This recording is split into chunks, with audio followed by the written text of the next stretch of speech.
Number 5. Talk about a major reversal of fortune. Crystal Rock, Ohio resident Deborah McDonald, age 47, won a very small amount on Ohio Lottery's TV game show Cash Explosion Double Play. She had just picked up her money, had spent some of it on wedding rings for her husband and herself, and was out partying when on her way home she was hit by a car and died. Making the sad situation even more eerie, the show she won the money on aired after her death.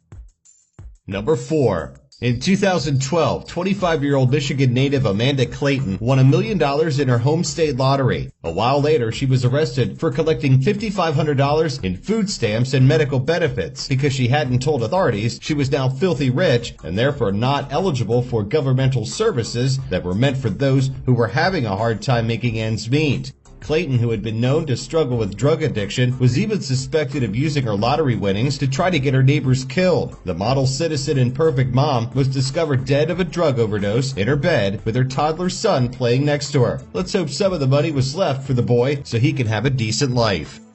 Number 3. Again in 2012, Chicago resident Aruja Khan won $1 million when he bought an instant lottery ticket at a local 7-Eleven convenience store. The owner of a chain of dry cleaners was so excited that he kissed the clerk's hand and head and gave him $100. Khan decided to take the lump sum of $600,000 instead of the $1 million in yearly installments, which amounted to $425,000 after taxes. He'd said he'd invest some of the money in his businesses and donate some to a children's hospital. But before he could even cash the check, Khan died. After an autopsy, Khan's death was ruled natural since his coronary arteries were said to have narrowed and hardened. Apparently, a few days after the cause of death was released, a family member approached the coroner and asked that the case be reopened. Upon re-examination, cyanide was found, which even in small amounts can be deadly because it stops cells from transporting oxygen in the body, causing a convulsive, extremely violent death. What is really creepy is that the check for the lottery winnings was cashed over a month after Khan's death. And in Illinois, if a lottery winner dies, the money goes to his or her estate, so the check was cashed by his family.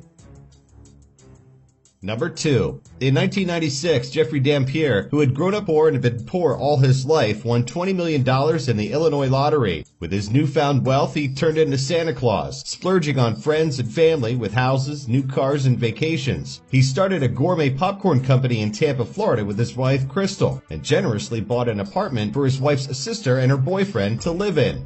To show their appreciation, the couple plotted to rob the lottery winner, who was later discovered to be having an affair with the sister-in-law. The nice couple, Victoria and Nathaniel, bound and gagged Dampier, and then Nathaniel turned on his girlfriend, threatening to kill her if she didn't kill Dampier. The popcorn man got popped in the back of the head. 10 years later, the sweet Victoria Jackson was found guilty of first-degree murder, kidnapping, and armed robbery, and was sentenced to 3 consecutive life sentences. Nathaniel Jackson is also spending the rest of his life in prison. Number 1. Florida sanitation worker Abraham Shakespeare won $30 million in the Florida State Lottery in 2008. His story, the one of an illiterate man from Lakeland who suddenly became a millionaire, would probably have been a great inspiration to his namesake William Shakespeare if they had lived in the same century. Unfortunately, Tampa resident Dee Dee Moore volunteered to write Abraham's life story instead. Shakespeare squandered a good portion of his fortune, but then in April 2009, he was shot twice in the chest with a .38 caliber gun. He was reported missing until November. Then his body was discovered in a backyard under a slab of cement in January of 2010. Who done it? The great biographer herself, Dee Dee Moore, who was sentenced to life in prison without the possibility of parole, with an additional 25 years tacked on for good measure. The moral of this story? If you win the lottery, beware of biographers.